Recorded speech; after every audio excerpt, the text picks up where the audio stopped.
Bosch Bluehound also allows you to manage your warehouses, whether you have one or multiple, job sites, and job boxes.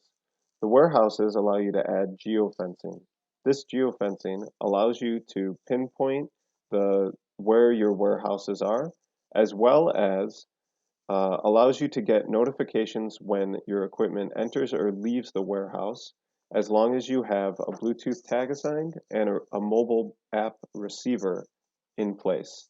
This will allow you to understand when things are entering and leaving the warehouse, as well as allow the superintendent's visibility there as well.